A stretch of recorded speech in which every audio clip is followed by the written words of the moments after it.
Hey guys, I'm Danny Goldsmith and welcome to Voyage. This project has 3 of my favorite coins across routines. You're going to learn a really fun 3-fly, you're going to learn a really fun 4-coin coins across, and a no-touch coins across. And I'm so excited to share these with you guys. We're going to dive into presentational theory, we're going to talk about sound manipulation, we're going to talk about tension and relaxation, misdirection, and how to perform with naturalness and proper motivation.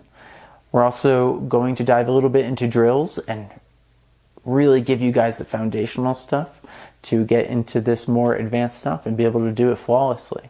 So I'm really excited to share this project with you guys. I just know you're going to love it.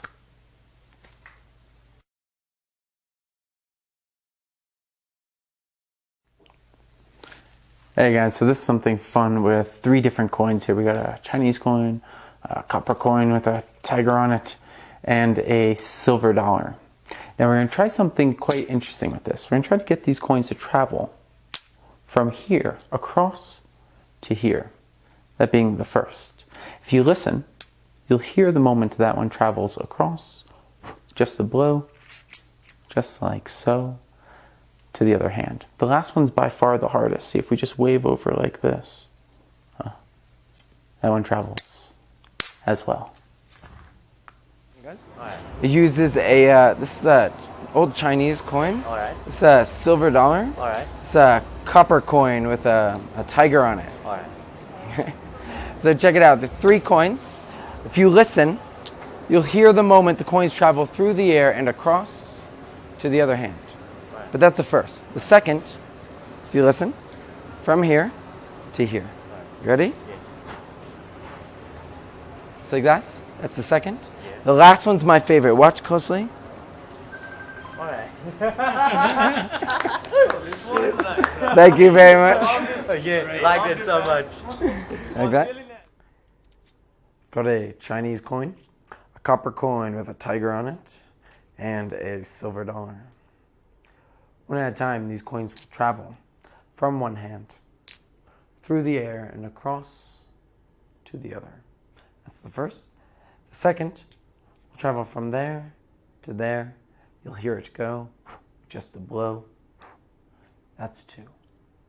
The last goes with just a wave. That's 1, 2, 3.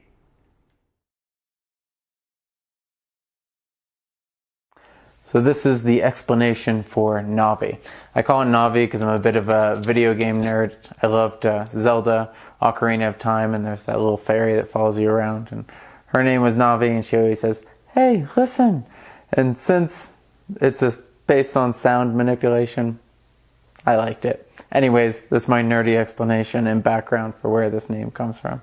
But let's dive into the instructions on this. So, you are going to need 3 different coins, ideally. You don't need to. You could have 3 silver dollars. I just love how this looks with 3 completely different coins. So I'm using a silver Morgan dollar. This is a Chinese coin. Cooper makes these. And then this is a copper coin from Copeland Coins called Tiger Tan coin. I love these 3 coins because of their contrasts in this routine and how those show up. So just suggestion. So I hold them like so, the silver one on bottom, copper one in the middle, and the Chinese one on top. And we are going to do a really fun retention that I call the symphony retention. And I taught this in my, 3rd project, Homage, but we'll go over it again for this. And to do this, the thumb is on a large portion of the coins being held by the middle finger, the bottommost coin, the second finger, the first finger, second coin, first finger, and the top coin by the thumb. You want a large portion of the thumb on here for this move. When you go to do this move, you're going to toss the coins, and in this tossing action, your thumb's going to follow the coins. And they're going to land on the thumb, all squared up, on the palm of the hand like so. This will take some practice, but with time you'll get this. The pinky and ring fingers will start to close first, and those will block the middle finger coming in to contact this edge here. So that's covered here. At this point, the thumb will push the coins over the side of the middle finger. So they're on the side of the middle finger like so, with the thumb on top. And these fingers can then pull in, pulling those 3 coins into clip. So, coins are tossed, pulled into clip. So when we toss the coins, we really want them to land square up, and we want our thumb to be over a large portion of the coins, so when the middle finger comes in, it does the move, pushing it onto the side of the middle finger, and pulling in. If your thumb is over a large portion of the coins, your thumb will land like this in the end, straight. If your thumb's not over a large portion of the coins from the start, and you do this move, when the thumb goes to pull in, it has to bend like this to get all the way into the clip position. We don't want this bend because, well, it doesn't look as nice. So, like so. This is the symphony retention.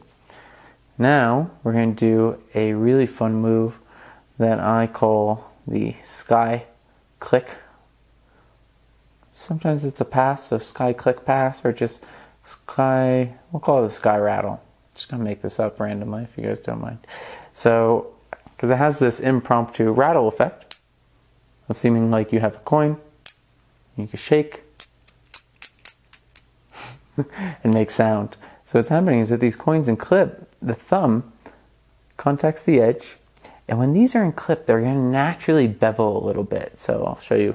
They're extremely like that, but they're only going to bevel a little bit, but they are beveled. So the thumb kind of riffles them, and it drops one, then the other, but it happens immediately after the other, so it's really quick.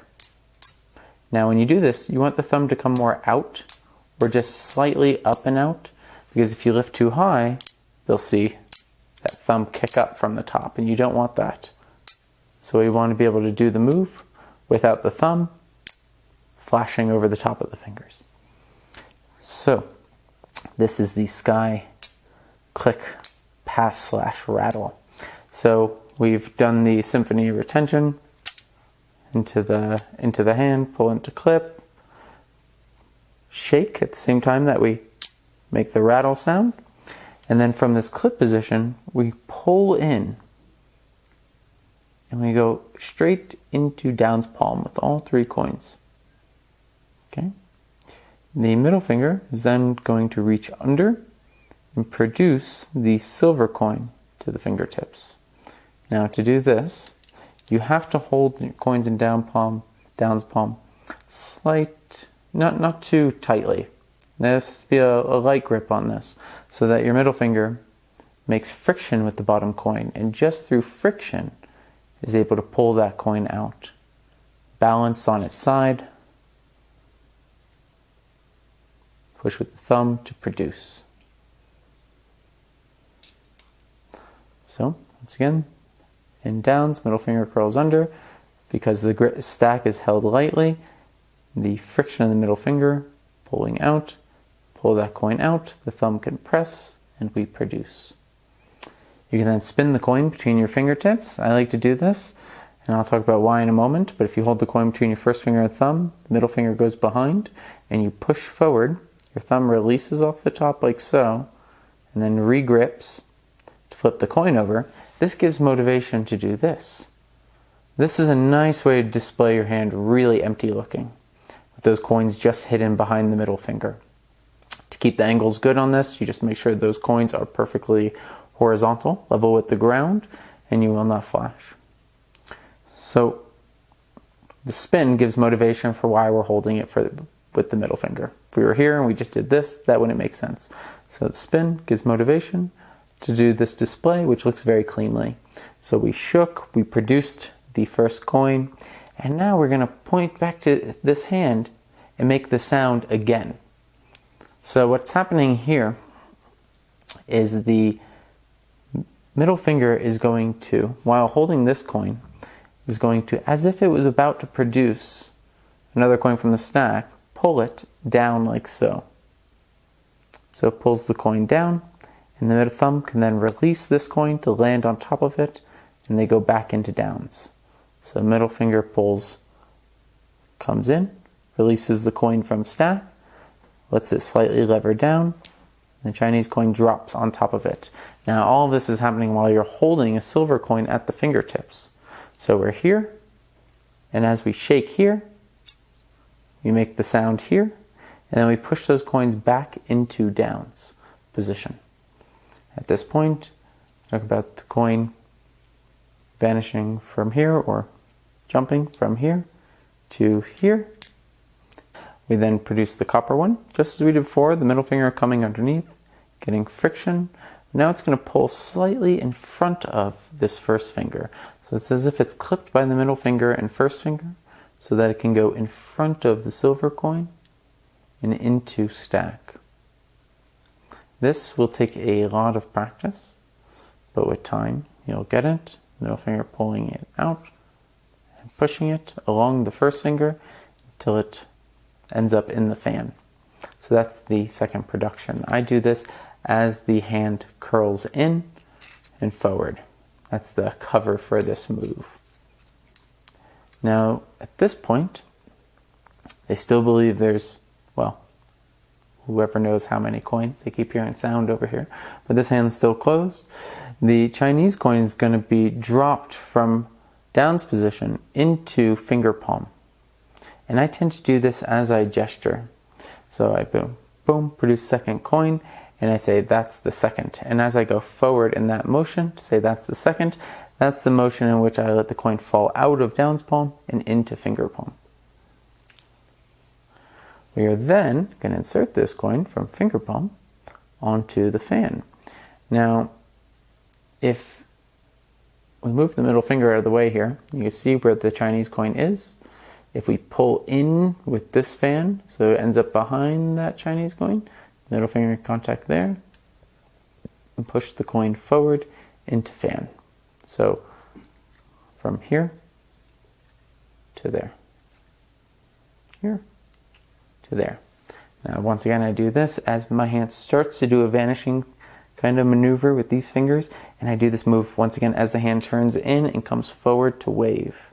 So the move occurs when the hand gets here, so it's covered, and we come forward and we wave. So even if they're staring at this hand when this occurs, it still has this instantaneous kind of look to it where we say the last one will travel across like so. If they don't notice it, even better, because you can be here, you say like so. And you get this kind of misdirected last coin. So that's the techniques of this routine. Let's go over a little bit of the presentation of this really quick.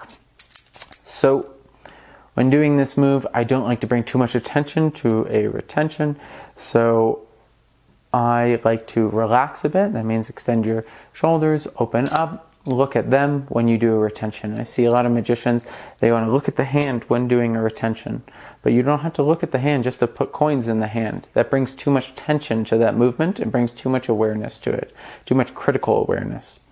So I look at the coins, I look up, I relax, which means my shoulders actually open, come in to do the move, and then I talk about the sound. And once again, I don't want to have too much focus on this. I don't want to do this and make it seem like I'm doing a move. So I say it as I'm performing. I say, so we have 3 coins, and we're going to try something interesting with these coins. We're going to get them to travel from one hand through the air to the other. So there's this sense of I'm not even really looking at the hands, I'm talking to them. So I don't have to bring attention to the sound thing.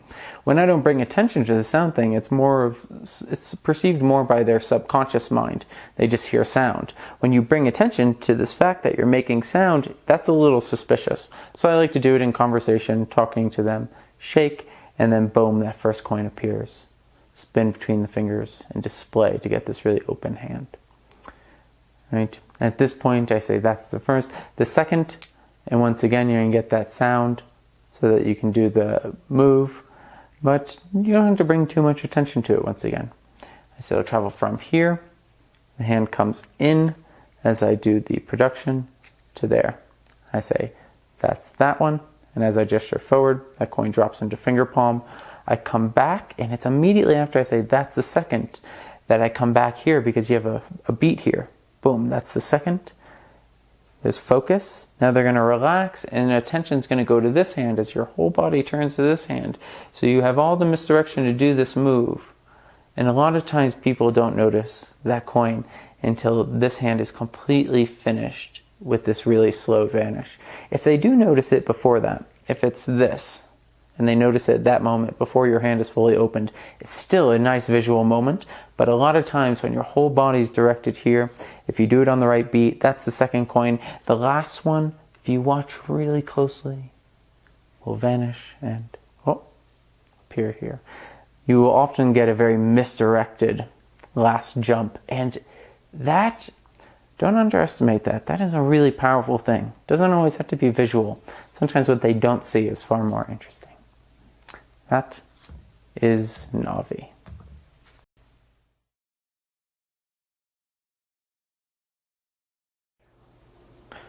So in performing the symphony retention, the middle finger is on the bottommost coin, the first finger on the second coin, and the thumb along the majority of the uppermost coin, like so. You don't want to be back here, but further on like so. In a tossing action, the coins will be thrown and the thumb will go along with them, landing on the palm, squared up, like so. At this point, the pinky and ring finger will begin to curl in, giving cover for the middle finger of the right hand, the second finger, to contact the edge of this stack where the thumb can pinch it over. On the side of the middle finger, we're going to be pulled into clip as the hand comes away. At speed.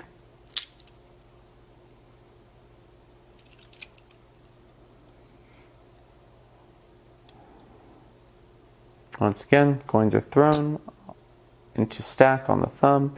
These fingers curl in, middle finger contacts that edge. The thumb bends it over the side of the middle finger, where the thumb and middle finger can curl in to clip position.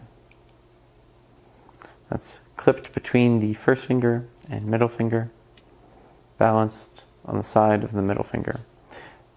The coins will naturally bevel, like so. At this point, the left hand will shake as we do the sky click rattle with the right hand. The thumb will pick up 2 coins, and by moving over, those coins will fall. We don't want to lift up like this because the thumb will flash from the front, so we want to come over to the side more so. Point, and we produce the first coin from downs, the middle finger, coming underneath, getting friction with that coin in the center of the coin so that it is balanced on the side of the middle finger. The finger curls in, pulls the coin out where the thumb can make contact to produce this coin. At this point, we'll make the rattle sound again with the left hand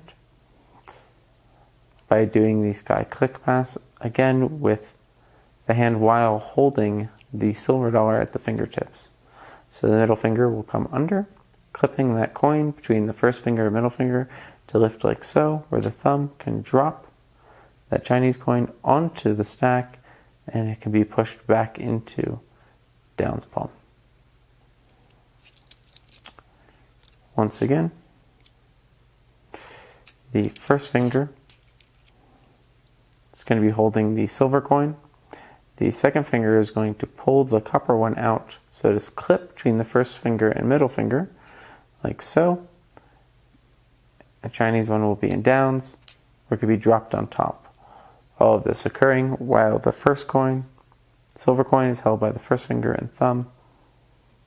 And at the same time that this sound is made, the left hand will shake.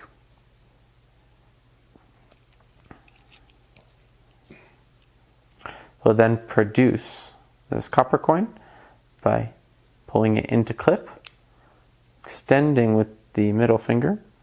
As you can see, this edge of the coin will be just in between the first finger and second finger and slightly in front so that the coin can be extended and added to the fan. At this point, the Chinese coin in downs will be dropped into finger palm. This coin will be added to the fan by curling in with the first finger and thumb, where the middle finger can contact the edge of this Chinese coin, make contact with the fan, adding that Chinese coin to the fan. So again, that's from here to here. Curling in, pushing against the second coin, and extending.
something fun with 4 pieces of silver.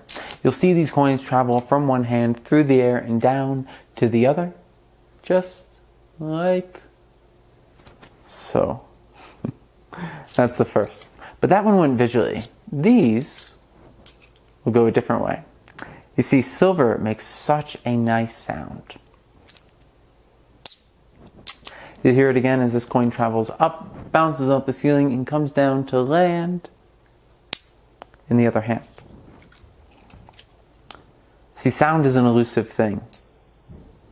Is it occurring within space, or is it happening in our ears?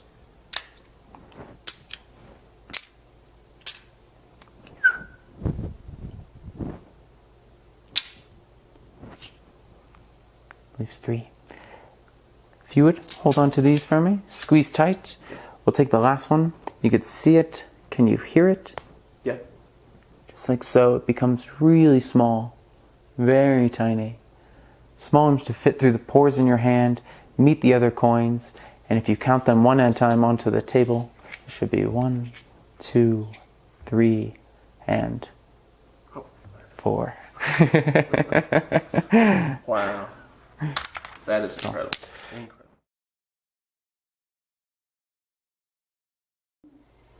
So this one is Silver Echoes. And Silver Echoes is my go-to coins across. I love this routine so much. I use it all the time. It's gotten so much mileage and it has so much fun sound manipulation in it. So we're going to keep with a little bit of the theme of sound manipulation here. So Silver Echoes comes from one of my followers on Instagram, Brandon.gold, gold with a 0. He helped me come up with this name, and when I heard it, I went, ooh, I love that. That fits this really well. So let's dive in. So starting off, I have the coins laid out on the table. It is only 4 silver dollars, and I pick them up like so. And I'm going to do a benzeus friction palm, but not this way. You see, a lot of people do this. The problem with this is when you're seated, it doesn't make sense to do this. Your elbow has to come up. This is the type of thing you would do standing, because it makes sense for your hand to hang like this. And Eric Jones realized this, and that's why Eric started doing benzeus friction palm this way. And since then, this is how I like to do it as well. So if you tilt the hand, the coin on the pad of the fingers will just naturally stick a little bit, and this one, being on top of the other coin, will slide and fall off onto the other hand. So for here, pick up 2, I relax and do the move. So you want to relax when you do this. Once again, you don't want to be looking at the hands when you do this. So it's here. And I like to keep these in plain view and hop them around. It's amazing how no one ever notices there's only 3 here. And I look at people as I do it. And if your fingers are closed like this, they can't see the entirety of the hand, so it doesn't seem like you're hiding anything, which is really nice. The coin of finger palm, if we curl in like this, the coin will go to fingertip rest, right? Just by curling in, fingertip rest, we can go to heel clip, okay? We go to heel clip here. And the action of here, drop, this hand comes to rest for a moment. As it's coming to rest, that's because the fingers are already naturally curling in for the hand to come to rest. That's when the coin gets pulled into fingertip rest, up against the palm, and I point, I say the coins will travel from one hand through the air and down to the floor. Not to the floor, but and down, and we're going to drop it onto the wrist. So there's a lot of techniques on arming. Arming was originally created by Chef Sao, and I'm going to show you a technique I use that I really like for this routine because this simplifies it greatly. Okay, I'll show you another variation you can do too if you don't like this. But we're here, we point, come up, and because we're in heel clip, we already have this coin so far over. Now, if we let go with the fingers and we drop down and forward at the same time, because if the coin's here, and we release it, it's going to be airborne for a moment. And if we come forward, we're putting our wrist directly underneath the point in which it's going to land. Now, the motion of saying the coins travel through the air and down gives motivation for the movement that gets the coin onto the wrist. So it's here, point, drop, and come down at the same time. All right, so if we're here and we drop, if we were to drop, that's going to fall straight down. So as it goes straight down, we're moving our wrist underneath it. Okay, of course it's barely leaving the skin. Kind of grazes the skin. It's not actual much of a drop. But to here, like so. At this point, we'll produce the coin. And this is very similar. If we want to produce the coin onto the palm, if we're up like this, if we drop suddenly, right? If the coin's on the palm of our hand, we drop suddenly, it catches air for a moment. It's like in those old cartoons where the character would pause in the sky for a moment before he would fall off the cliff, because gravity takes a moment to work for some reason. It's kind of like that. Gravity takes a moment to work. It's not actually what's happening, but silly. Anyways, so we're here. If I go down and forward, that'll land onto my wrist. But going in reverse, if it's on my wrist and I come down and back, it'll appear on the palm of my hand, like so. So that's how we're going to get this production. It's a very instantaneous, beautiful production. So we're here, point, so it'll travel through the air and down. That gives us our motivation to get it onto the wrist. We go here. This hand's palm up like it's ready to catch something. My eyes come down first and then I do the move. So it's right as their eyes hit my hand that I drop and produce that coin. Drop this on the table. I say, but that one went visually. These we'll do by sound. Now, this next move is a move by Brandon Wolf, and Brandon's so kind to let me teach this. I honestly think it's the best click pass in coin magic, and to this day I don't think I've seen anything better than it, and I really mean that. I think this is so magical, and I'm very grateful that he's letting me show this to you guys. But please go check out his project Wolf, because there was so much good stuff in there, and his live lectures and all that stuff. Brandon's a fantastic magician. So we're going to hold the coins, top coin by the thumb, just on the edge. It has to be able to lift a bit, okay? The first finger is on this second coin, and the third finger is on the bottom coin. So, in a tossing action, this bottom coin is going to be released with the middle finger straight into finger palm. That's it. Now, if you come up and you drop at the same time, and you have slight forward motion as you do it, we drop. The finger palm position moves underneath where that coin is falling. That all happens really quickly. That lands into finger palm. So I show, and I say, but silver. And I'm going to do the toss, right? That one goes into finger palm, so it's a false toss. Makes such a sweet sound. Right? And we get this really nice sound effect. So here. Right? So how does this work? So Brandon refers to this as the whip click. That is the name of this move. And we'll do it with just 2 coins so you see what's going on here. The thumb is just on the edge of this coin. So if we lift up and then down, just go up, down, this will lift up for a moment and then come back down. Because when you come up and you come down suddenly, right, it's that thing where gravity takes a moment to kick in. And it lands on the coin. So just by having that up and then quick down movement, that'll flop down. And then we're going to go up right as this is coming down to hit this coin. So we smack it on the way. So this is an actual whipping maneuver. Hence why Brendan calls it the whip click. And you get this nice sound. This is such a fun move. So that's it. It will take some practice. You don't need a large motion, as you can see here. It could be a very small motion. The more of this coin is overlapping this coin, the louder your sound's going to be. If you're like this, you're not going to get as much sound, okay? So it's important to keep note of when doing this. But up, down, and then as it's coming down, we smack it on the way up, and the thumb releases fully at that moment so that it comes off.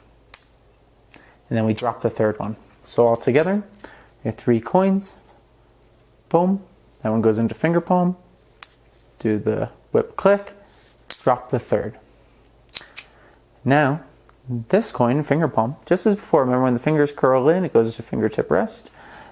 We're going to go to fingertip rest, and then from fingertip rest into classic palm as we come over to grab this coin, okay? So to get this coin into classic palm, we want this motion to happen because we're here, finger palm, we just dropped the last coin in. We should be in classic palm by the time we get to that coin. So the second we pick up that coin, the finger should be able to spread open. That's how quickly we need to do classic palm so that the whole motion is covered. Now another detail of this is this. A lot of people, when they go do classic palm, their thumb goes out like this to do it. Something David Roth taught a lot, and I highly recommend you practice this. Place your first finger and thumb together. Place the coin on the ring finger and middle finger, and practice putting a coin into classic palm while keeping your first finger and thumb together. This will keep you from sticking that thumb out and make your classic palm that much cleaner. So once again, from finger palm, we get here, the finger is open to grab that other coin, but by that point, the coin's already in classic palm. We can display. Now we're going to mime flicking a coin up here, and we're going to get this nice little sound moment. Now, this is not what you think. We are not releasing it from classic palm per se. This one's in finger palm position, this one's in classic palm position. When we picked up, we put straight into finger palm position. Now, if you release with the thumb, they'll see this. You don't want that happening. You don't want any obvious motion. So the thumb stays pinched up against the side of the first finger, and I loosen my grip. Now I can feel it falling, and I can estimate that it's going to go right about now. So I don't actually know the moment it's going to drop, and that's what I want. I don't want to control it, because if I'm controlling it, there's an obvious motion that dropped that coin.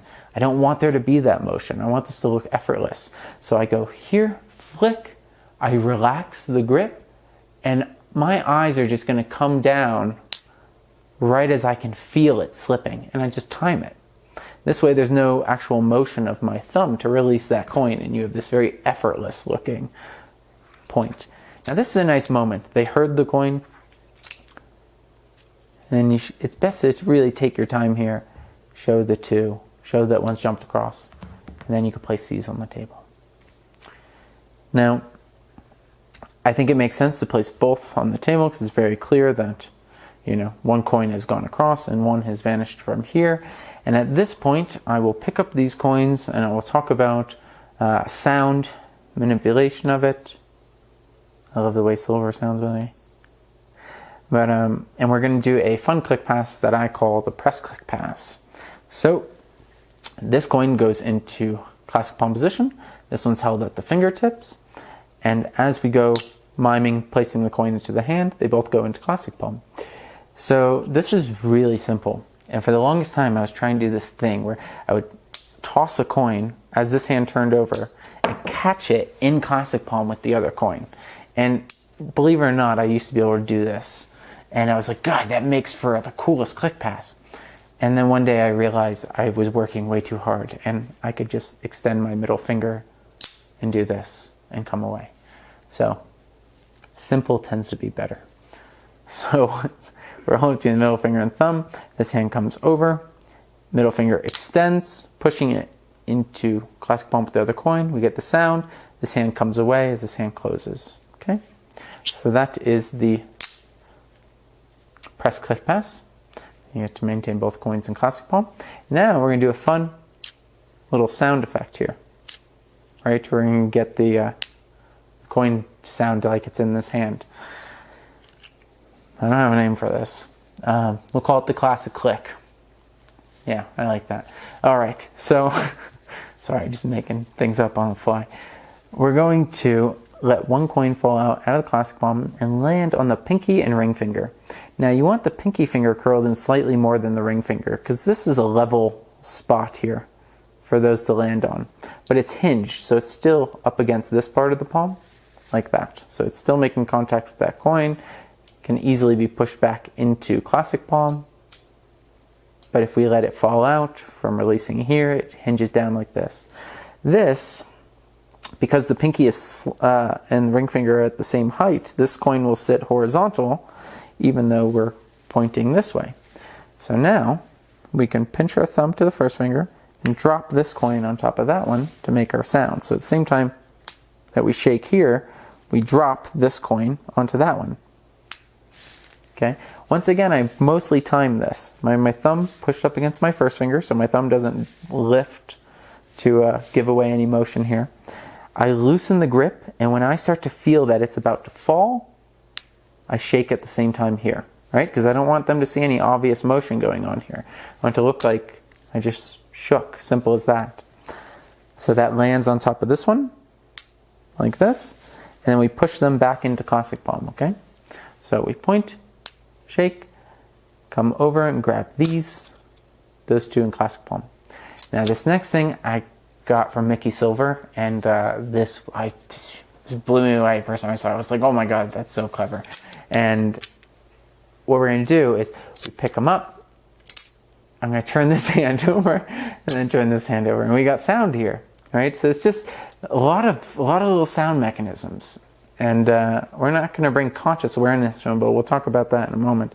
So we have these in classic palm, these in finger palm. Once again, we loosen our grip, and we're going to flip this hand over at the same time that those coins fall onto the coins in finger palm. Okay? Like that, and this. I moved my thumb there so I could just show you. But you want to time it to relaxing the thumb. So, like so. Then we mime tossing up. You can just do a shake.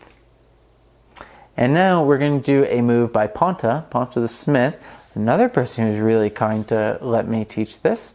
A lot of charity in this in this project. And this is the undercover spread. This is one of the coolest things in coin magic, I'm not going to lie. This allows you to spread forward what looks like 3 coins when you really have 4, right? So what's occurring here is with dollars, if you do this with dollars, your first finger and pinky will clip the bottom 2 coins, and the 2 on top can then slide forward. So the 4th one's hidden behind that one, because these 2 right here are clipped as a unit between the first finger and pinky, like this. Okay. You can even hop the coins like this. As long as you keep these clipped, the other 2 will move freely, and this will stay still. This is a fun thing. I've done this and then handed these coins to a magician, had him put them in their hand, and I've gotten magicians with this because they don't think that you can hop these coins and still only have 3. So it's this nice little subtlety that just looks like you only have 3 coins because we're keeping those 2 pinched. Now with half dollars, it's a little different. You actually do it on the middle finger with the first finger and ring finger pinching, but it's the same thing. Now you gotta be careful only to pinch the bottom 2 coins. If you pinch 3, then only the 1 coin from the top will come off, but then you could show 4 as 2. But we want to show 4 as, not as 2, but as 3. So a little bit kick forward, like this with your hand. Those will slide, and because these 2 are being held together by the first finger and pinky, they will not. So, because we got a head here, they still think there's one here. So we're here, show the 3, hop, hop, hand it to a spectator. Always have the spectator flip their hand over, palm down. Otherwise, if you leave them like this, they'll just go. So you don't want that. Make sure you flip their hand over. And here we're going to use a really fun dual reality principle that I've gotten so much mileage over.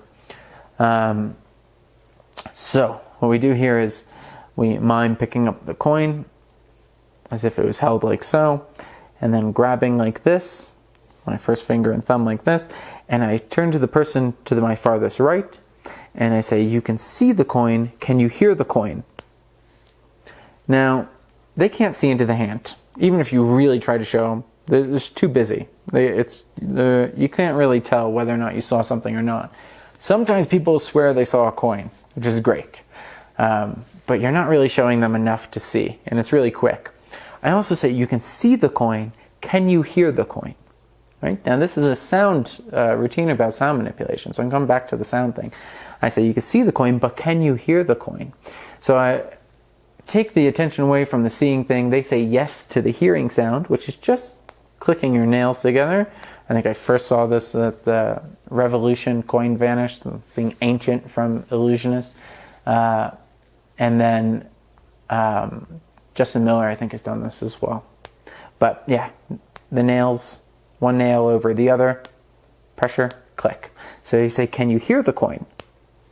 And they say yes. So when they say yes to the other spectators, it seems like they're saying yes to both having seen the coin and heard the coin. So when you say, you could see the coin, but can you hear the coin? And they say yes, now you have the cleanest vanish you're ever going to get in your life. So milk it. Really take your time and make it look like, you make it look like a struggle even. But I say it becomes really small, sneaks through the pores in your skin, re-expands, joins the others. Now at this point, you don't want to just say, now you have 4 coins, because they're going to go, wow, and no one else knows what's going on. So and I can't remember who I first heard this from. I want to say it was Charlie Fry, actually, who said, no, have them count the coins off onto the table. And I thought, oh, that's a brilliant idea. So have them count them on the table. 1, 2, 3, and 4. Okay, that's this nice moment. It ends the routine. So those are the techniques for silver echoes. Let's dive really quickly into some of the presentational ideas around this. So I lean in, and with the silver coins, I relax back. That's the point I do the move, and this hand comes to rest. I don't want the spectator to know a routine's about to start. I don't tell them the coins are going across yet. I don't say, hey guys, I'm going to show you a coins across routine, and then go and do my first move. What's nice is I say, oh, I'll show you guys something fun. This uses $4. They don't know where this routine's going. So at this point, it doesn't even seem like the routine has started. So it doesn't feel like any move could have been done. So you're relaxed, but you're already ahead. I leave this hand really open, has this feeling of I'm not hiding something, and I'm going to tell them what we're going to do. I say the coins will travel from one hand through the air and down to the other. I close, and at this point, the routine's just starting. They were like, whoa, I didn't see any move happen. So this moment is so clean. Now you can just keep the coin in finger palm. Do this kind of display, close, and produce. You can do that as well. But I like this very visual moment. I go here, I dump it on the table, I open here. I count these into the hand like so. And I say, but that one went visually, these will go by sound. If you listen, silver makes such a sweet sound. Why would you count 3 coins into the hand one at a time? You would just place them in the hand. But this is such a strong move that I just wanted to use it. It seems like 3 coins really go in the hand. So we're here, I say, if you listen, silver makes such a sweet sound. This gives motivation for the whole thing. It also takes the attention away from, is he doing a move? And it gives motivation to everything in that, oh, he's displaying the sounds of silver. So they focus, they're listening to the sound of silver. They just heard 2 coins click together. They just heard a third one go. It's not being presented as a move, it's being presented as presentation. So it's just taken as it is. There's no suspicion. So it's a very clean way to demonstrate this. So again, boom, here. This one comes down. And you can really drag this out, because that was such a clean 3 coins into the hand that to go here, and then sometimes if I'm standing, I'll waddle over, I'll waddle back as if I'm waiting for it to fall, but eventually it falls, and I show like so. Now here I talk about the deceptiveness of sound, that it comes and goes. It's kind of hard to tell where it begins, where it ends. Is it occurring in my hand, or is it occurring in your ear? And that's the pacing I do this at. I don't want to look at the hand and go like this. I want to, I talk about sound. This brings focus to that. And I say sound's a very deceptive thing. As I do the press click pass, do the shake thing, as I say, is it in my hand or is it happening in your ear? Where is the perception of sound experienced? Pick this up. And you can do anything you want here. You could just turn them over, not make a thing out of it. You can go here to here. Or you can talk about, sound and how the sound will travel from here flipping, making the sound here at the same time that we make sound here.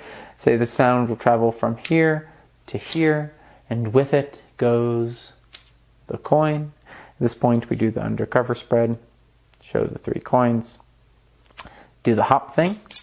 This is my little subtlety to this move that I promise is so strong. Totally try that out. Hand it to them, close their hand, flip their hand palm down, get here, and take your time with it. You know, there's so many things you can do here too. You can get to this point, hand them those, and something I like to do is just do a moment like that. I pause, it kind of cuts me off from what I'm saying. It seems like, oh, sorry, I have to fix something. But it's this little subtlety that really makes it feel like there's a coin in that hand. So you can add all these little things. Also that really applying tension to this moment where we're here. And it disappears. You know, really letting that build up. This is Silver Echoes.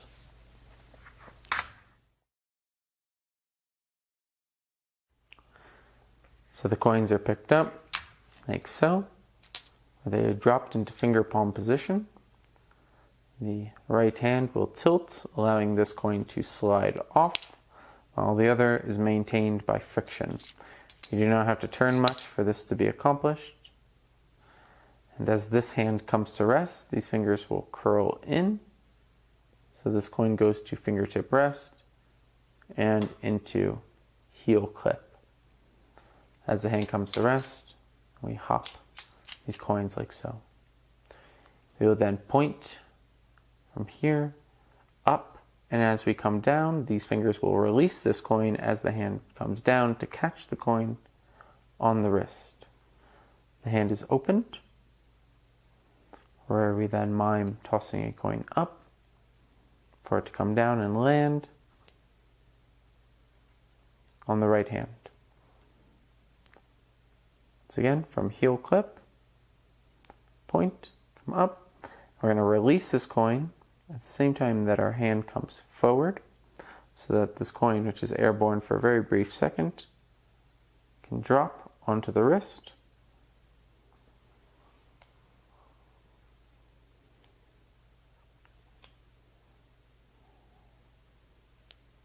It'll then be produced onto the palm of the hand by dropping the hand down and back at the same time. Coin on the wrist, the elbow will come back and the hand will drop down, positioning the hand beneath where the coin once was, so it can then fall onto the palm. If the hand drops quickly, the coin will take a moment to fall.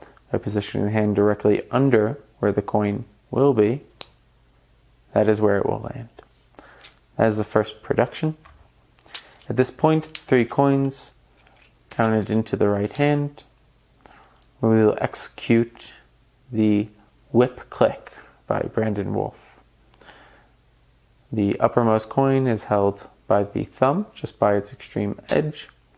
The second coin by the first finger, third coin by the second finger. In a tossing action, this bottommost coin will be released by the second finger, where it could fall into finger palm of the right hand. This is done as we mime tossing the coin, like so. If we release the coin at the same time that the hand moves directly under its falling position, it'll fall into finger palm. The second coin, we will make the sound effect by doing the whip click. The maneuver that makes the sound here is the up-down motion. When you come down quickly, it takes a moment for the coin to fall, in which it pivots up, hinges off the thumb, and comes down. If on its way down, you lift back up, you will smack that coin.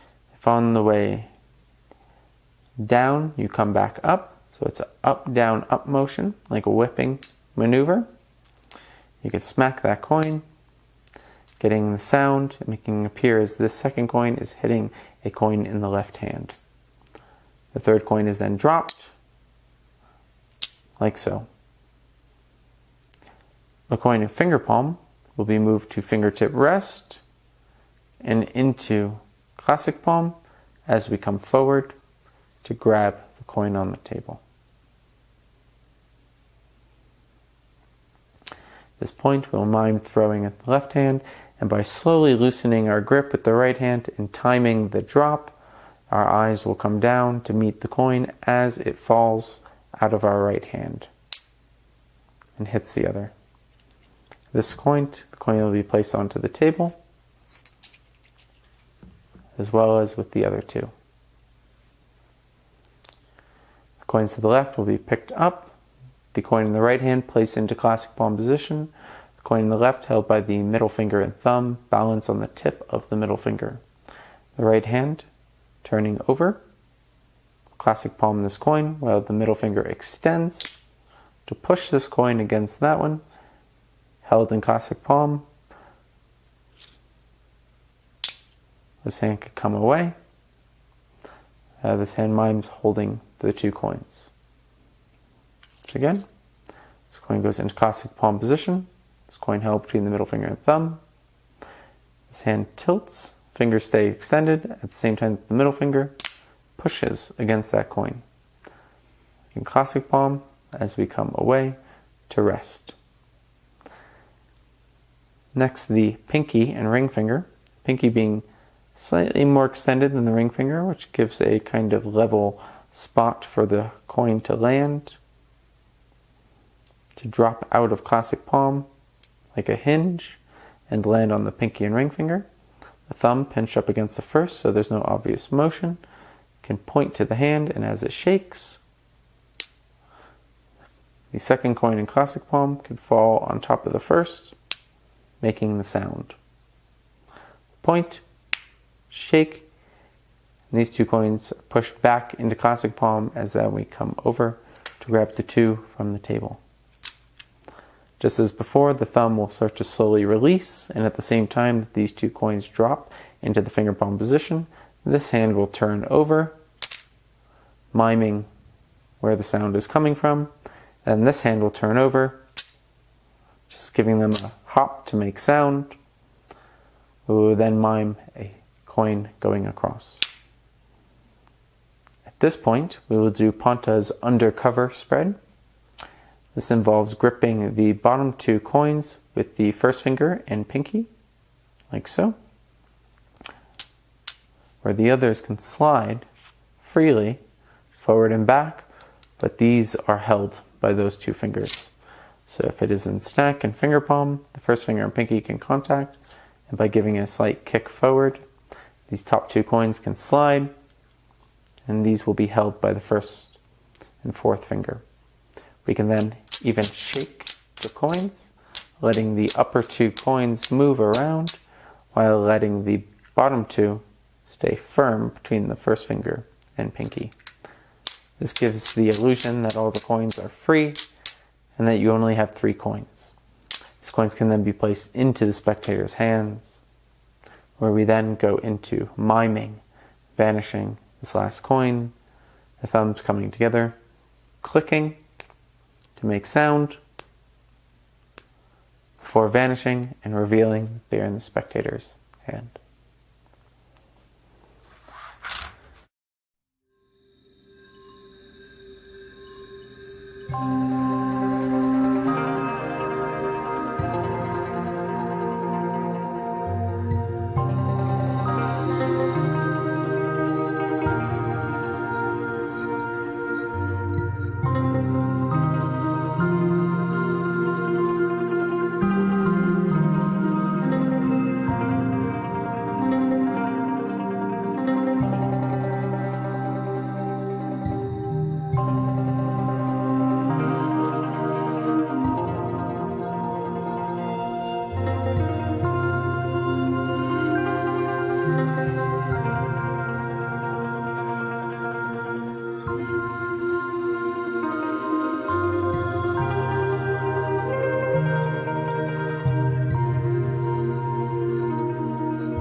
few pieces of silver. One at a time, these coins will travel from one hand to the other. But not like that. More like that. That's the first. Second, we'll go from here to here. Just a shake. Just like that. The next one's traveled from here to there. We'll do it again, but this time we're going to do it in slow motion. Okay? So we'll take the coin, and you'll see it travel across. I know, it's a bad joke. Let's go back. That was cheating. Let's do it without cheating. Let's do it with the hands crossed.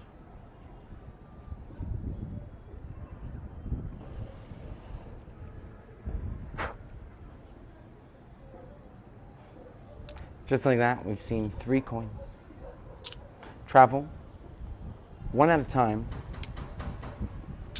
from one hand to the other. Hey guys, so I want to show you something with some pieces of silver. So we're going to try to get them to travel from one hand to the other. But the thing about this is that they don't like to be seen. So we'll try to catch the moment in which. Okay, it might not want us to see it. Oh, like like that apparently. That's okay. This one, next one will travel here. See, it happens so quickly that it seems as though it's in 2 places at once, right? Because there's two here, there's 1 here. It's odd, huh? See, this time you'll see it go, but not like this. That's too obvious. We'll do it by magic. But we'll make it a bit harder. We'll cross our arms.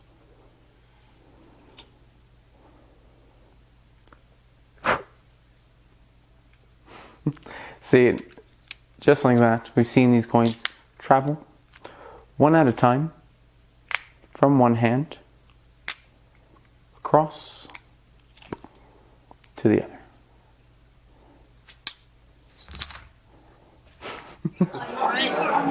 I got 3 fucking coins out there, but from one hand to the other, okay? Okay. But not like that. It'll be more like this. Watch out. That's the first. Ready? Push 2 here. 1 here. Just a shake. Just like that. 1 here. What? What the fuck? Hold on. We're not done yet. Watch. I'll do it in slow motion so you can see. You ready? Hey, I got my fucking eyes on here. See it go? See it go back.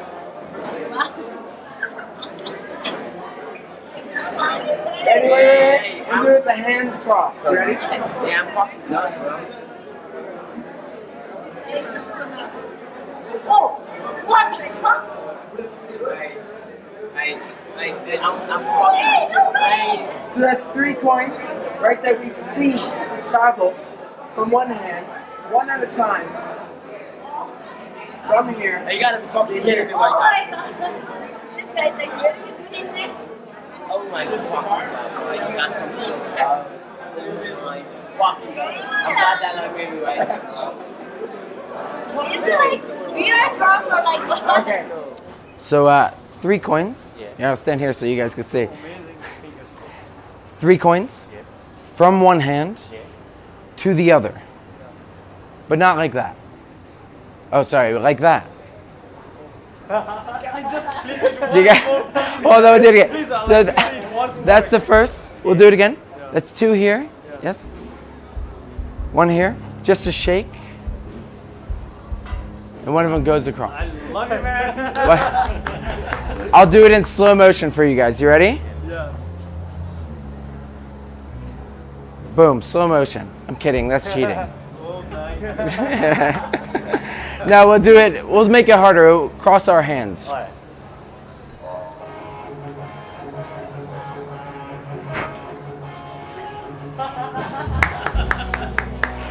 So yeah, so you guys have seen these coins, right? Travel across, one at a time, from one hand to the other. Are you okay? Oh, thank you.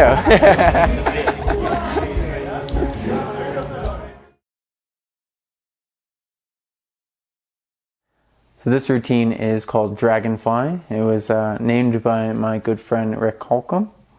Definitely go check him out. He's got some great coin work.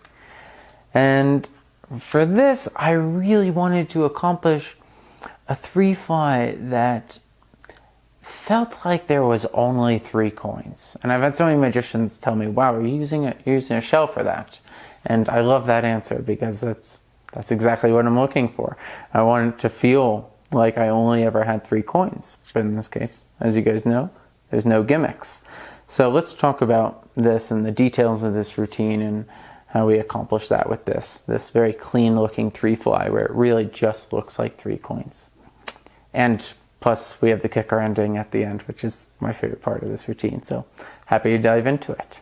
Let's jump in. So the instructions for Dragonfly. We will have 1 coin in Down's palm of the right hand,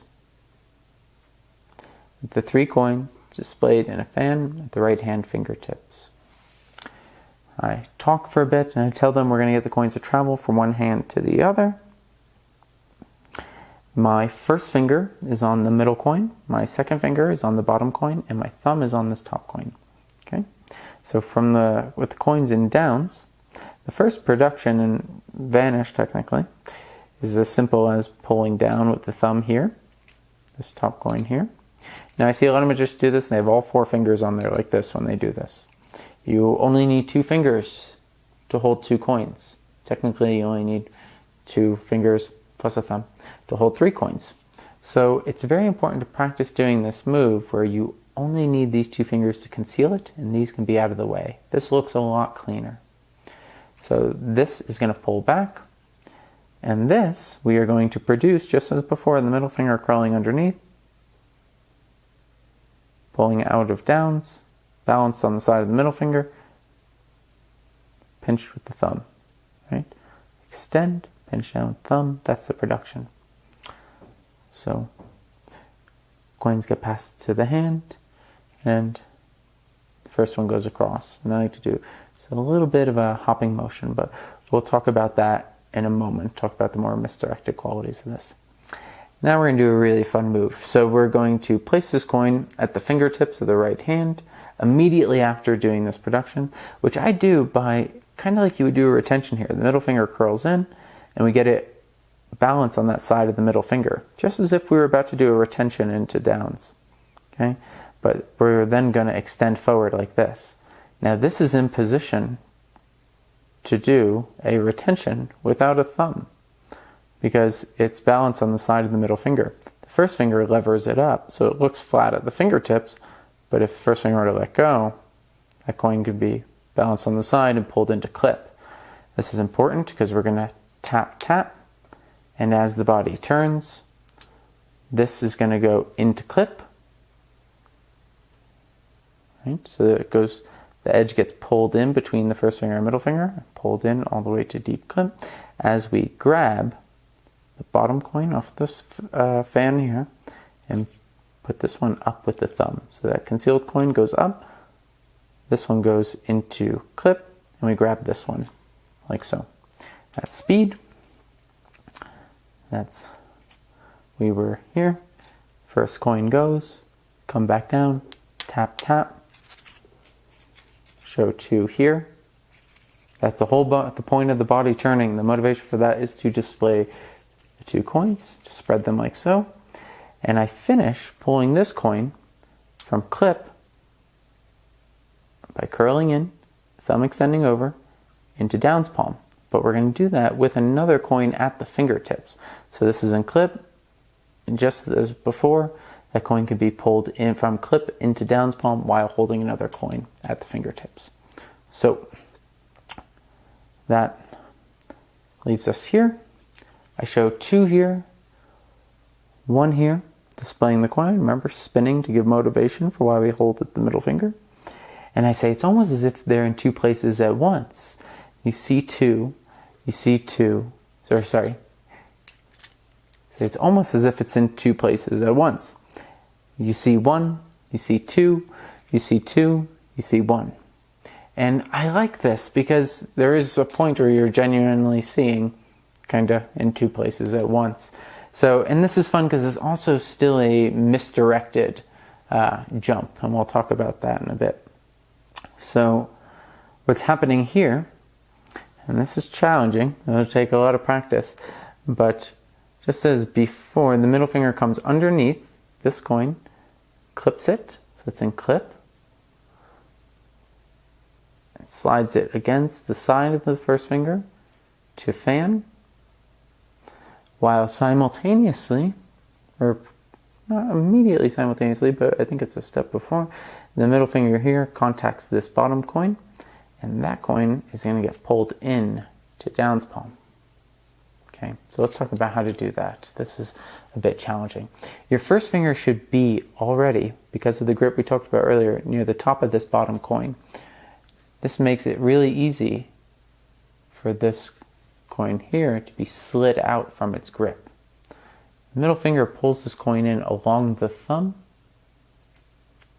like so, where it's clipped against the middle finger and thumb, and from that clip position, the middle finger can pull it back into this clip, the first finger clip we went over earlier, and then into Downs.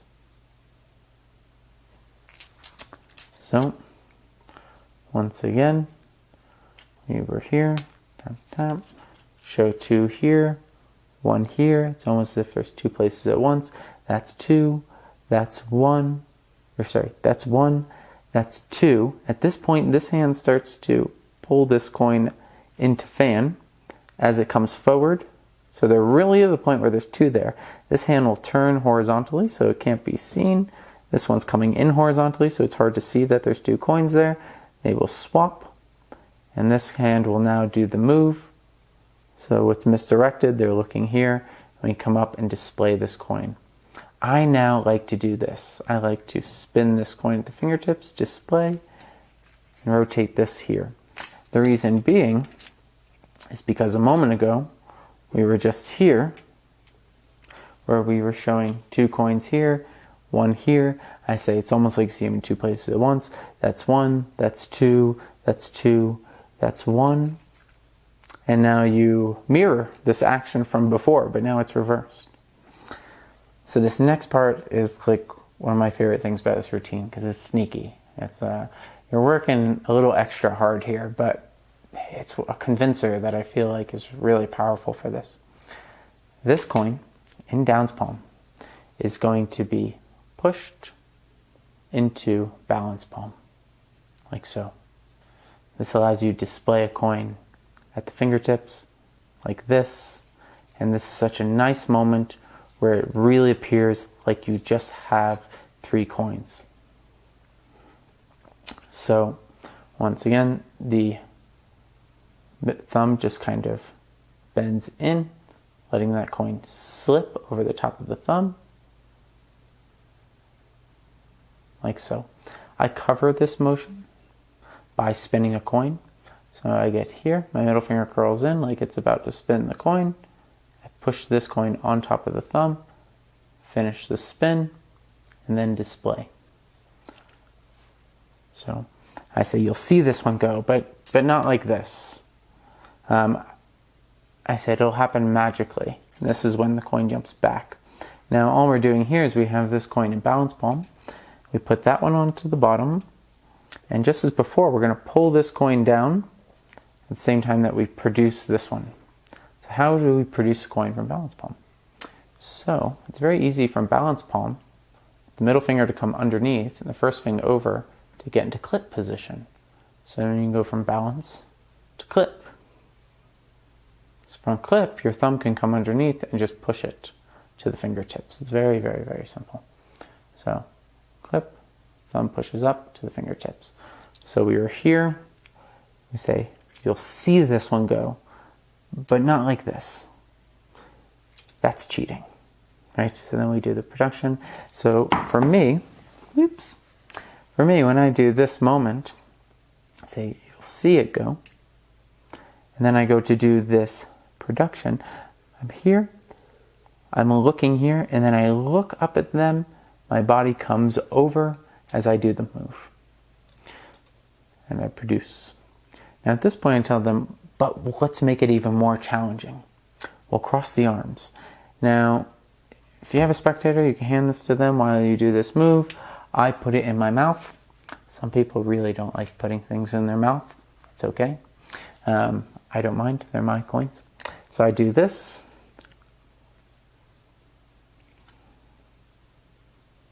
But for this case, so I can speak, we'll leave this on the table. And we'll go over this move. So I thought I created this move. I was so proud of this move. It was the coolest thing ever. And it allowed me to accomplish so many neat things. And after about a year or so of thinking I was the original creator of it, I learned that R. Paul Wilson created this move. He's been kind enough to let me teach this, so I'm really happy to share this with you guys because this is a hidden gem. So let's talk about it. This really clean display. It just looks like 2 coins, and yet you have 3. So how do we do this? Just as before, we have the first finger in the middle coin, second finger on the bottom coin, thumb on top. So we slide down. We should be in this position. Now, when we go to do this move, the second finger contacts the top coin from behind. The first finger contacts the hidden, concealed coin from behind. And the thumb goes in front like this. So now when we flip over, we end up like that. But the thumb in the flipping over process just slides this down. And we can show 2. You can go in reverse too. It's the exact same thing, but just in reverse. So you show 2, thumb slides down as you turn over to do this move. Now it's important that the move occurs at this point. It's really hard to see how many coins are there in motion in this very little sliver of space. So that's the point right here where this thumb will move that coin behind so that when we finish turning up, the move is done. So at this point we have now shown 2 coins on each side. It seems very clean. We had the 1, we say we'll cross our arms, show 2, flip over, show each hands. It just seems super fair. Now, this means you cannot produce the same way as before. Normally we would slide up, but now we're in a reverse fan. If we slid up, that bottom one's going to fall off. So we have to slide down. And this can be a weird thing to do, but your thumb, if it's higher up on this coin, when it slides down, it should then be in line with the middle finger, but you will slide down to produce. Now at the same time as doing that, you have a couple options here. We can do the DG retention, which I taught in a previous project, and do like that. It can be very instantaneous. Or a simpler version is this. We'll do a French drop type version. Hold the coin by the first finger and thumb, and we'll go like so to get this production. So get this vanish, So if we're holding by the first finger and thumb, and we drop, it'll land on top of the pinky ledge. I can't remember if this term is coined by Kai Noah or David Williamson, but I think it's adorable, and I love it. So the pinky ledge, we drop, it lands on the pinky ledge. It's not clipped, it's just balanced there on the ledge. So boom, a little bit of a hopping motion, because if we come down and stop suddenly and let go at the same time with the thumb, it drops faster, because we're kind of throwing it down. We get a more instantaneous vanish, but because I tend to look here, look there and do the move, or you can look directly at them and do it, either way. Because there's 2 things happening at once, it's harder to focus on seeing this fall. So, boom, that appears. Now, we have the fun part. My hands are sweaty. We have the fun part, which is we're in reverse fan with these, which means the uppermost coin is in front, which normally the uppermost coin is behind. We can come back. This coin is in finger palm. And if you're in finger palm position, if you did the DG retention, you know how to go directly into clip. But if you're in finger palm position, to get into clip, your thumb contacts this uppermost edge, just like this. And when it pushes against the side of the middle finger, it'll turn up like that. The middle finger can then curl in, and you're in clip. So that's how to get from finger palm to clip. Now to motivate this, because you are pointed, this is a pointing action to do that. So I say, you've seen these coins, So I point to it, and that movement is what's actually doing the move to get it into clip, because all motions need to be motivated. And I say travel, and as I'm saying this, I'm going to grab these bottom 2 coins. This is going to go underneath these 2 bottom coins, and I'm going to grab this into that Mickey Mouse position, right? That's how it's often called, the Mickey Mouse position, because it makes like a Mickey Mouse with the ears, and you know what I'm talking about. So we are here, we have the reverse fan, this comes under, the thumb goes on that coin closest to us, that becomes the concealed coin, and we hold these in the Mickey Mouse position. Now, when you do this though, it is very important that you grab that coin with a large portion of the thumb, because we're going to go directly into the symphony retention that we taught earlier. So we're here, we do the symphony retention into this hand, onto the thumb, take away, and then we're going to go and grab this coin here and drop it in the hand, and at that point it's going to make sound, even though that's the only coin there.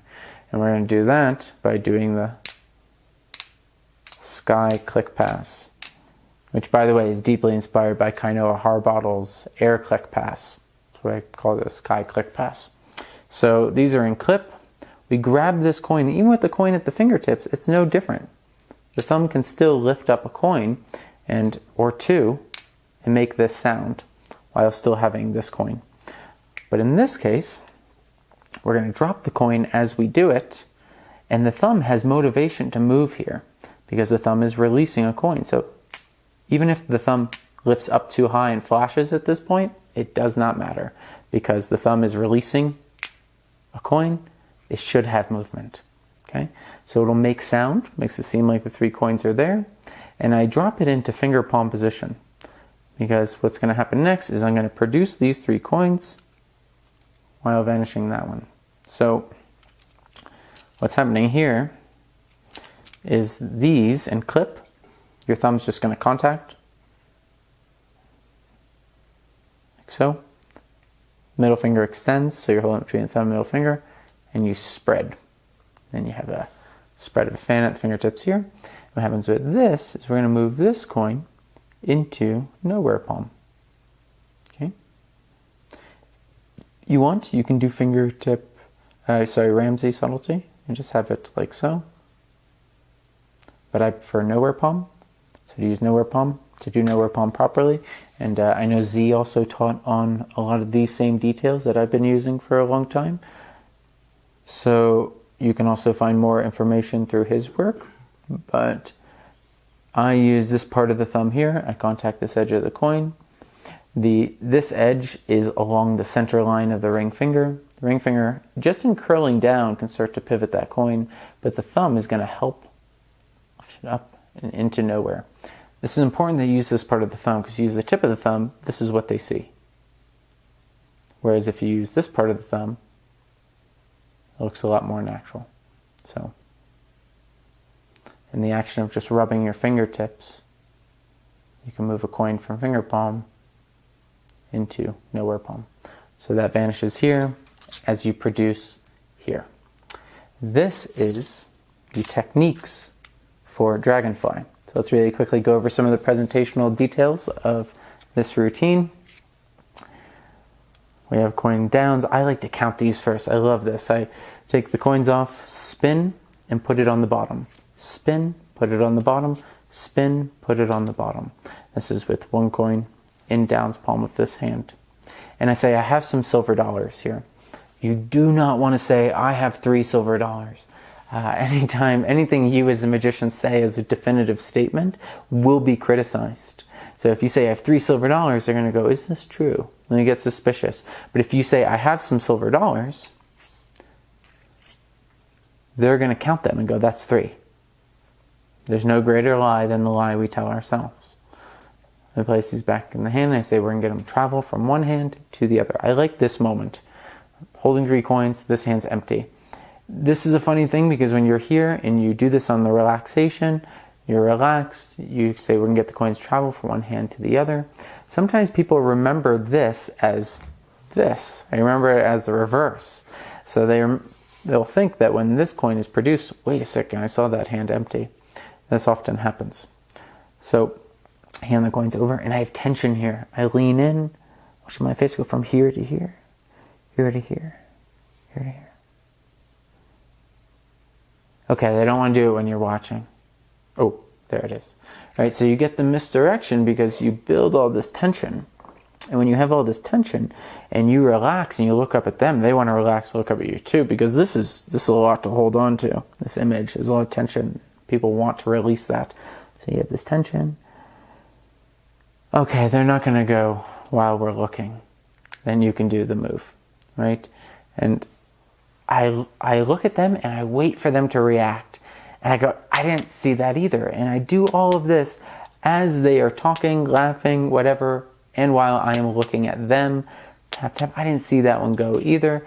We'll try it again. This time we should see it go. Sometimes it goes so fast, it's as if it's in two places at once. So you see one, you see two, you see two, you see one.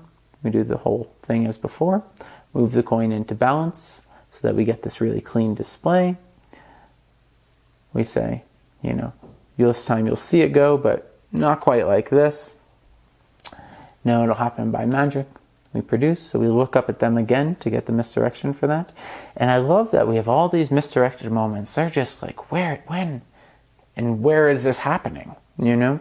So when we get to this point of saying, here, let's make it harder. We'll do it the hands crossed. This time you'll really see it go. Now, they finally get their visual moment. Boom, that coin jumps across. Right here, I sometimes go into, teach your attention, into curl palm, second finger curl palm. But we can also do it from here and go into Ramsey subtlety. But boom, that jumps across. They finally got to see it go visually. At this point, I like to relax, come in, go. So you've seen the coins travel, and I say travel. I throw them into the hand, do the retention, and then I pick up this one and say one at a time from one hand to the other. So this gives motivation for why did I take two coins off, throw them into the hand just to take one, show it, and throw it in afterwards. That's a weird thing to do. But it makes sense with this presentation, this speech. So please, if you're going to do this bit, please use this. So you've seen the coins travel from one hand to the other, one at a time. Drop, get the click. Say, just like so. Right? And then you could do your vanish and your last jump over. This nice little kicker ending. So that is Dragonfly.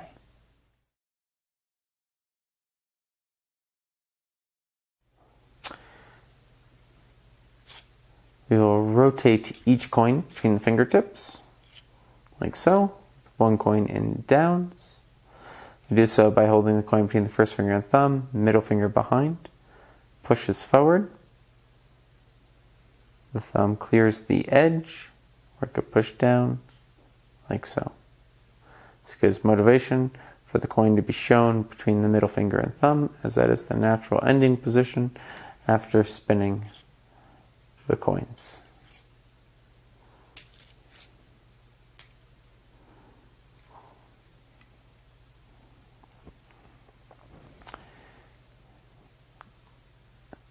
At this point in the routine, the uppermost coin will be pulled down by the thumb. As you can see, it's very close to this edge, so that not much sticks out over here, which can easily be covered just by two fingers. And with this hand, the middle finger curls under, pulling that coin forward to be produced. So middle finger curls under, where it is balanced, extends, and the thumb applies pressure. Could also be maintained in clip for extra stability, like so. We'll then tap the coin at the fingertips here, which is in clip position, but with the fingers extended and the first finger holding that edge so that the coin stays horizontal. If the first finger were to let go, that coin would wobble back onto the side of the middle finger. This position allows for very quick movement into full clip. So we tap, tap. This hand curls in. That coin goes into clip. The thumb and first finger grab this bottommost coin from the fan, while the thumb pushes this one up, like so. The coin from clip goes into downs position. Once again, tap, tap. This coin is going to be curled in as we grab the bottom coin. This coin continues into downs position, while the thumb pushes up here to display 2 coins. We will then display 1 coin at the fingertips, followed by 2 coins, saying 2 here, and then we say 2 here. At this point, the middle finger will reach under, producing this coin by pushing it into clip, forward, to the fan. Once again, this is a production by Giacomo Bertini. The coin is in clip, extended with the middle finger, clip between the first finger and middle finger where it can then be pushed onto the fan, while simultaneously the middle finger will do a retention with just the bottom coin, clipping it up against the thumb, pulling it in to downs. At this point, in the process of rotating this coin, I will push in with my thumb so this coin clears the top of the thumb and lands in balance palm. It's balanced on top of the thumb, the edge making contact with the first finger. We'll place this coin into the fan, and this coin in balance palm will be produced by being grabbed into clip from balance. Middle finger curls in. Just by coming under the coin, it can slide that coin back into clip, where the thumb can then push up to produce, while simultaneously in the right hand, the uppermost coin will be pulled down and hidden. At this point, this coin can either be placed in your mouth or in the spectator's hand. And we will do this really fun turnover move by R. Paul Wilson. The first finger will contact the coin that the right thumb is on. The second finger will contact the uppermost coin. These 2 fingers should be together, like so. And the thumb will contact on the other side of this coin, this bottommost coin. So when we flip over, once we get to this horizontal point, the thumb will pull the coin behind the 2 so that the display can be flipped over and shown to be 2 coins on both sides. It can also be done in reverse. Once again, first finger here, second finger here, thumb on the front side.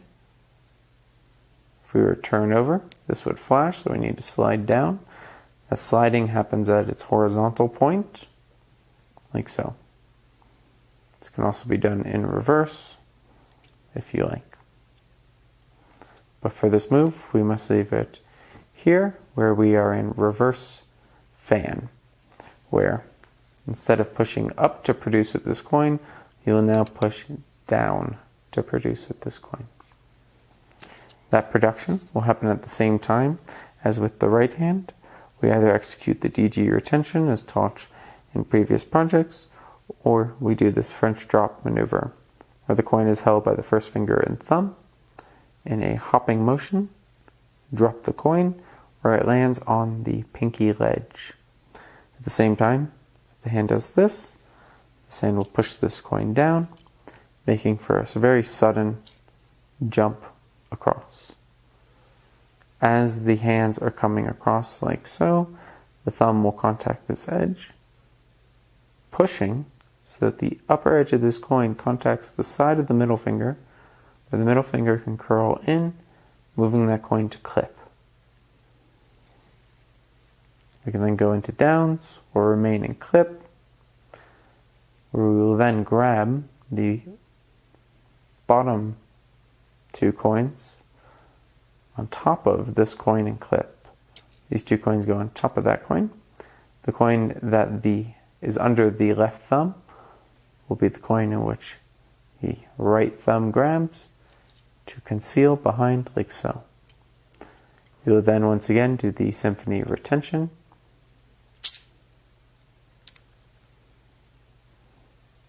Grabbing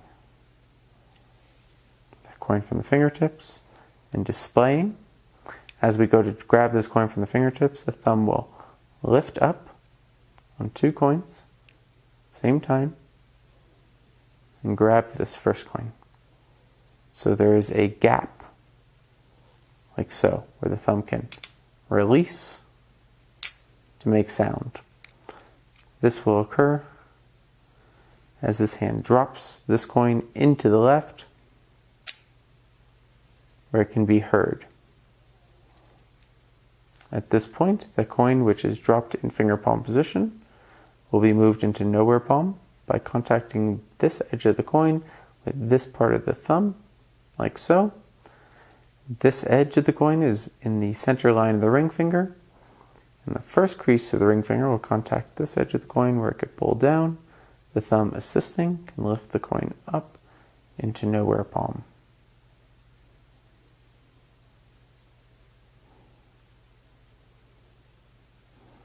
Same time that this vanishes here, the thumb makes contact with the stack here, pushes up to display 3 coins in fan, like so.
Hey guys, so I wanted to talk about angles. A lot of people think coin magic is very angle sensitive, especially this stuff into downs palm, edge grip kind of handling. But I wanted to show you, this is with me. I am literally about a foot. My hand is about a foot from this camera. So I want you to see the moment that I flash. Right there. So my limit is from here, and then coming up.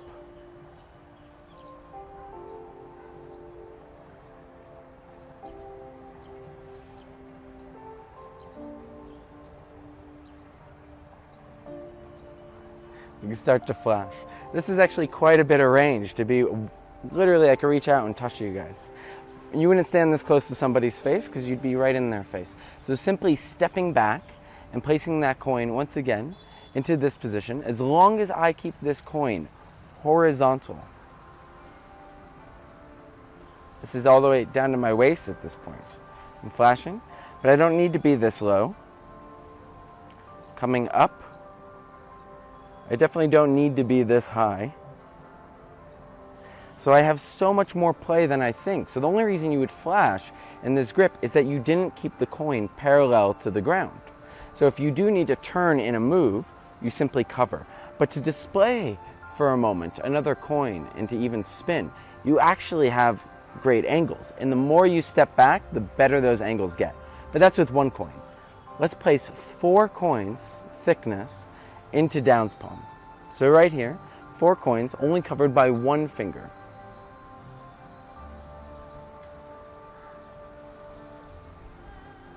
Still no flash. Right about here, good. And this is a normal place to perform at. I can then come up, and this is just keeping those coins flat. And I really don't need to go higher than this because I'm not going to perform over my forehead. So you actually have a lot more range than you think, even holding 4 coins in downs palm. And remember, every time you step back, even just a little step, you increase that range exponentially. The other thing about angles I want to talk about is left to right. Let's say you are doing something like nowhere palm. So with nowhere palm, your angles all the way to the left are great. Right, so you have from here over to about, once you get it right about there, then you start to flash. So with this, you know your angles. So when you go to perform it, you perform it for the people closest to the right. If you're doing it with the left hand, so you're doing it with the right hand, you perform it for the people closest to the left. But once again, these angles get better as you step back. Because if I want to do this straight on, let's say you were the participant to the left, and I want to do it straight on so people could see, that's a bit of a flash, but just stepping back covers that coin. The more I come in, the more that coin can now be exposed from your angle. So even angles from left to right can be covered by stepping back. So this is a very simple thing, keeping the coins parallel to the ground. That's always important so you don't flash above or below the finger. And for left and right, just remembering that you can simply step back. So a great tip is you can bring people in for a coin routine that does not have much angle restriction. Then you have everyone grouped together. So then when you step back, everyone has been brought in. Rather than when you're here and you're closer, your angles come out. Your angles get better and better. You can have tighter angle restrictions and still work with a crowd. So this is some major tips that you can do in performing angles, knowing your angles when performing. I recommend you place yourself in front of a mirror, hold the coin, and practice just holding the coin like so, keeping it parallel to the ground, and moving up and down and finding where is your actual restrictions, and knowing where your restrictions are. If you're 4 feet from the mirror, your reflection is hypothetically 8 feet. That's like being 8 feet from a spectator. So you can practice in this way, and I encourage you to, because coin magic is not as angle sensitive as many people think, and yet it looks so impossible that you could be hiding that many coins behind 1 finger. So this is a beautiful aspect of coin magic. It definitely takes some practice and understanding to know angles in this way, but it really pays off. So please practice that, give it a shot, and take it out into the world. So a little detail I wanted to go over this changes. Many people say this is very angle sensitive. Well, we covered earlier the angles this way. But vertical angles I want to talk about, because it seems like if you're holding a coin just behind one finger, that seems like it'd be angle sensitive. But right here you can see that I have no flash, and I can come all the way up to here, and I still have no flash, and here, no flash. So I actually have quite a range of motion here. And this is with a camera 3.5 feet away from me. So the farther back you are, the broader your angles get in terms of this. The key is to just keep that coin horizontal, perfectly parallel with the ground. This will come into, this will be important as well, later as well. But that's the key to most angles in coin magic. When it's shown this way and you're hiding behind a single finger or even a stack of coins behind 2 fingers, keep them level with the ground. Your angles are far better than you think. Practice this in a mirror, you'll see what I mean.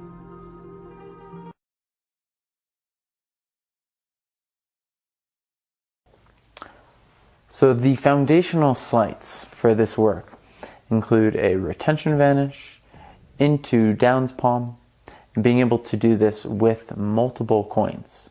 So we're going to go over that now. This retention vanish that I'm doing here is based off of the Roth retention. The coin is held by the tips of the first finger and thumb. The middle finger extends to meet the coin.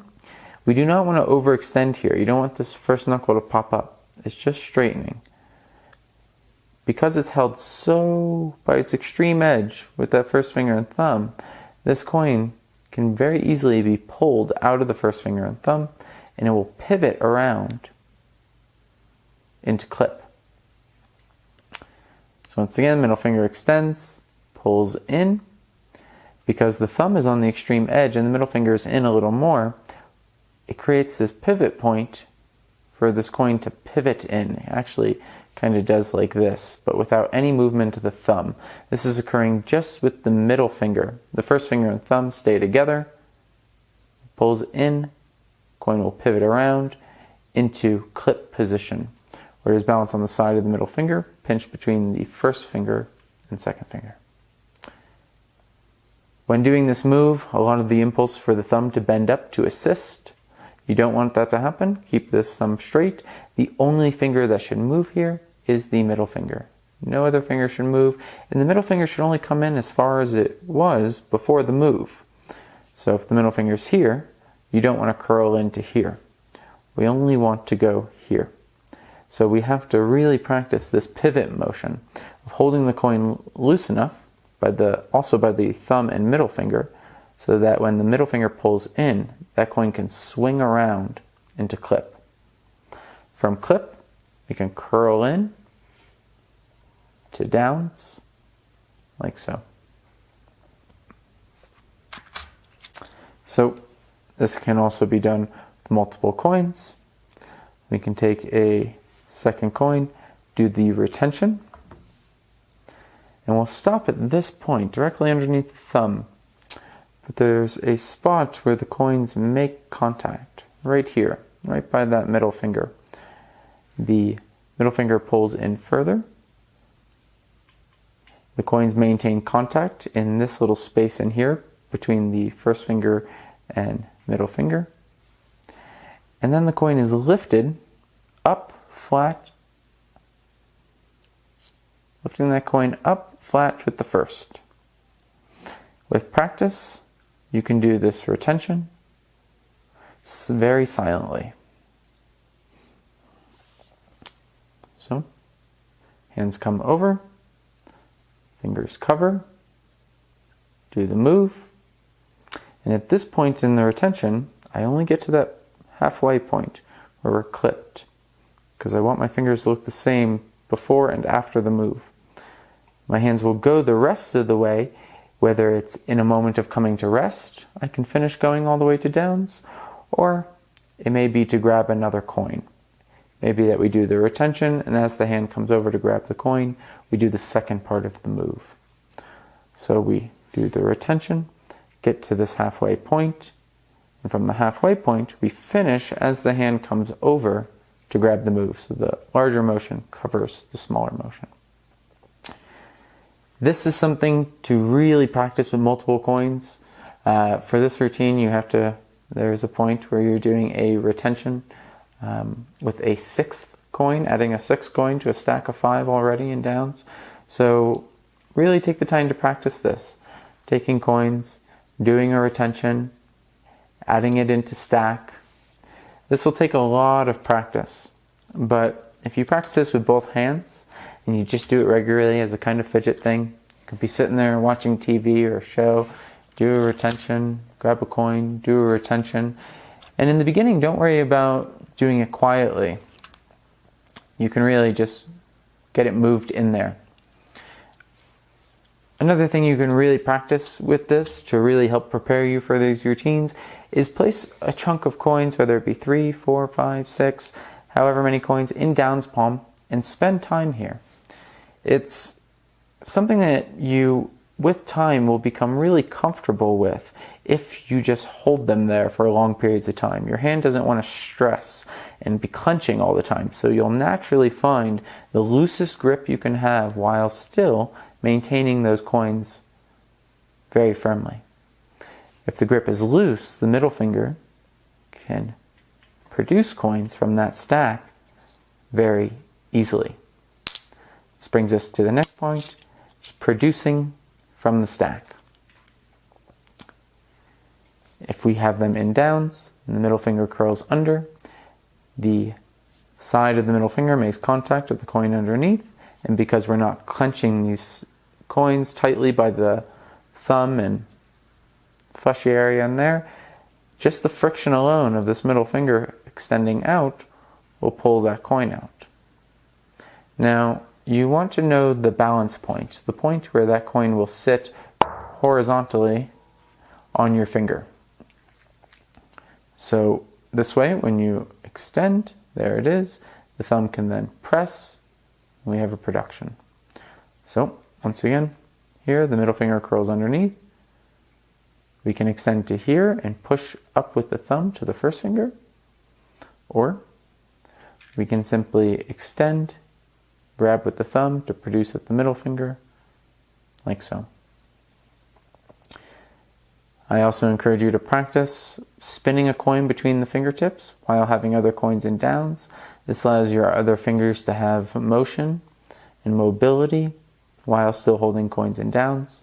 And this is something you can add to your drill, doing retentions into downs, spinning a coin, adding it to the stack, spinning a coin again, adding it to the stack. Believe it or not, 5 coins in downs is not easy. But grabbing another, spinning it, and doing another retention into stack. So this is the retention vanish that we will use here, and how to maneuver those coins into stack.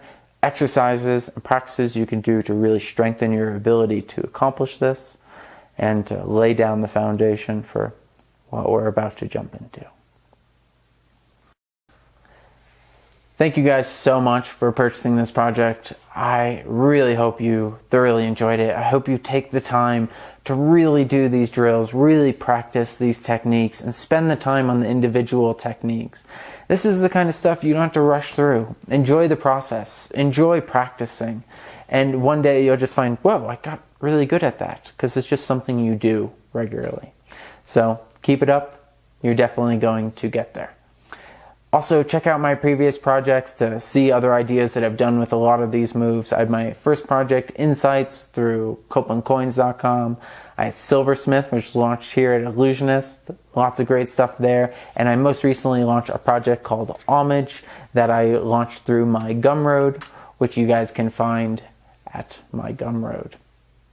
That doesn't make any sense.